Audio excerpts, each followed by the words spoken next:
Hello friends, எல்லாருக்கும் வணக்கம். இன்னைக்கு இந்த வீடியோவில் நம்ம ஓவுலேஷனுக்கு அப்புறம் என்னென்ன வேலைகள் வந்து அவாய்ட் பண்ணலாம் அப்படின்றத பற்றி தான் பார்க்க போகிறோம். உங்களுக்கு ஓவுலேஷன் வந்து பீரியட்ஸ்க்கு 14 நாளுக்கு முன்னாடி நடக்கும் அப்படின்றது வந்து எல்லாருக்குமே தெரியும். இப்போ நீங்கள் கன்சீவ் ஆக ட்ரை பண்ணிட்டு இருக்கீங்க அப்படின்னா ஒரு சில வீட்டு வேலைகளை வந்து அவாய்ட் பண்ணுறது நல்லது. ஆனால் ஃபுல்லாக பெட் ரெஸ்ட்டில் இருக்கணுமா அப்படின்னு கேட்டிங்கன்னா அப்படியெல்லாம் கிடையாது. ஃபுல்லாக பெட் ரெஸ்ட்டில் இருக்கணும்னு அவசியம் இல்லை. ஓரளவுக்கு வேலைகள் செஞ்சுக்கலாம்.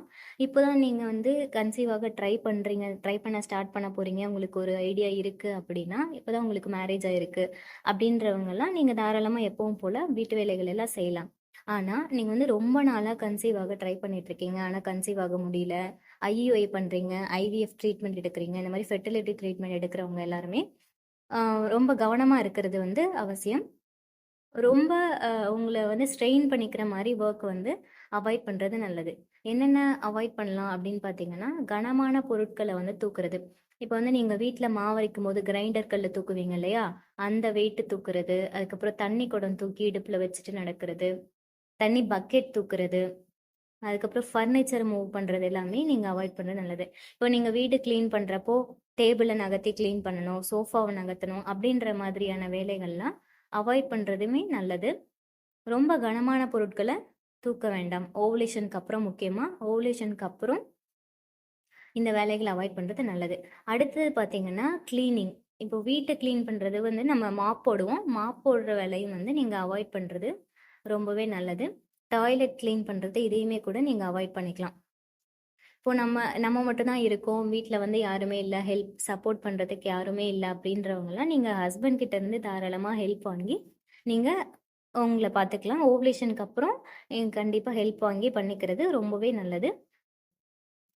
எல்லாருமே வந்து அவாய்ட் பண்ணுமா அப்படின்னு கேட்டிங்கன்னா அப்படிலாம் கிடையாது. முக்கியமாக பார்த்தீங்கன்னா, இப்போ நீங்கள் வந்து உங்களுக்கு ப்ரௌன் டிஸ்சார்ஜ் இருக்குது, இல்லை ஸ்பாட்டிங் இருக்குது, ப்ளீடிங் மாதிரி இருக்குது அப்படின்றவங்கலாம் இந்த மாதிரி வேலைகளை அவாய்ட் பண்ணிவிட்டு கொஞ்சம் ரெஸ்ட் எடுக்கிறது ரொம்பவே நல்லது. உங்களுக்கு டாக்டரே வந்து அட்வைஸ் பண்ணுவாங்க. இதெல்லாம் நீங்களும் தெரிஞ்சுக்கணும். அடுத்தது வந்து முக்கியமானது ட்ராவல். லாங் டிஸ்டன்ஸ் ட்ராவல் பண்ணக்கூடாது. நீங்கள் பக்கத்தில் போகிறீங்க அப்படின்னா அது ஒன்றும் பிரச்சனை கிடையாது. ஆனால் இந்த மாதிரி உங்களுக்கு ஸ்பாட்டிங் இருக்குது, இல்லை ப்ளீடிங் வர மாதிரி இருக்குது அப்படின்றவங்கள கண்டிப்பாக லாங் டிஸ்டன்ஸ் ட்ராவல் அவாய்ட் பண்ணணும். எனக்குமே பார்த்தீங்கன்னா எனக்கு வந்து ப்ரௌன் டிஸ்சார்ஜ் இருந்தப்போ, என்னோட பேபி கன்சீவாக இருக்கும்போது ப்ரௌன் டிஸ்சார்ஜ் இருந்தப்போ டாக்டர் வந்து சொன்னது என்னன்னா, நீங்கள் ட்ராவல் பண்ணாதீங்க, அட்லீஸ்ட் ஒரு 1 வீக்குக்காவது நீங்கள் ட்ராவல் பண்ணாதீங்க அப்படின்ற மாதிரி சொன்னாங்க. ஸோ அது ஒரு விஷயம். அடுத்து பார்த்தீங்கன்னா எக்ஸசைஸ் பண்ணலாமா அப்படின்னா மாடரேட்டாக பண்ணலாம். ரொம்ப ஸ்ட்ரெயின் பண்ணி பண்ணக்கூடாது. அடி வயிறை வந்து ரொம்ப பெண்ட் பண்ணி பண்ணுற மாதிரியோ இல்லை அழுத்துற மாதிரியான எக்ஸசைஸ் வந்து பண்ணக்கூடாது. இப்போ நீங்கள் ஆல்ரெடி எக்ஸசைஸ் பண்ணிட்டு இருக்கீங்க, ரெகுலராக நீங்கள் பண்ணுவீங்க அப்படின்னா நீங்கள் வந்து மாடரேட்டாக பண்ணிக்கலாம்.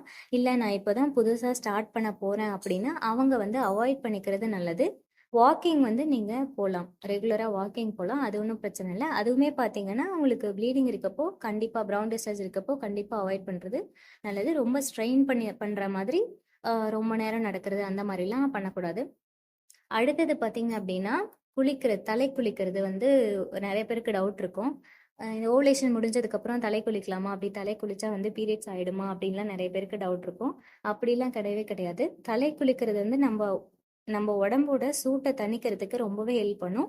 ஸோ நீங்கள் வந்து எப்பவும் போல் ரெகுலராக ஹேர் பாத் எடுத்துக்கலாம். அது பாடி ஹீட்டை வந்து ரெடியூஸ் பண்ணி தான் கொடுக்கும். ஸோ அதில் வந்து எந்த பிரச்சனையும் கிடையாது. அடுத்தது பார்த்தீங்கன்னா படிக்கட்டு ஏறுறது. உங்களுக்கு வந்து மாடிப்படி ஏறுறது வந்து அடிக்கடி ஏறக்கூடாது. ஒரு நாளைக்கு 1 வாட்டி 2 வாட்டி இந்த மாதிரி பண்ணலாம். எங்கள் வீடு மாடியில் தாங்க இருக்குது, நாங்கள் என்னங்க பண்ணுறது அப்படின்றவங்கெல்லாம் அட்லீஸ்ட் இந்த ஓவலேஷனுக்கு அப்புறமாவது குறைச்சிக்கிறது ரொம்ப நல்லது. ஸோ இந்த மாதிரி வேலைகள்லாம் அவாய்ட் பண்ணுறது ஓவலேஷனுக்கு அப்புறம் வந்து நீங்கள் கவனமாக இருக்கணும். ஸோ இதெல்லாம் வந்து மனசில் வச்சுக்கோங்க. ஏதாவது டவுட் இருந்தால் கமெண்ட்ஸில் கேளுங்க. தேங்க்யூ.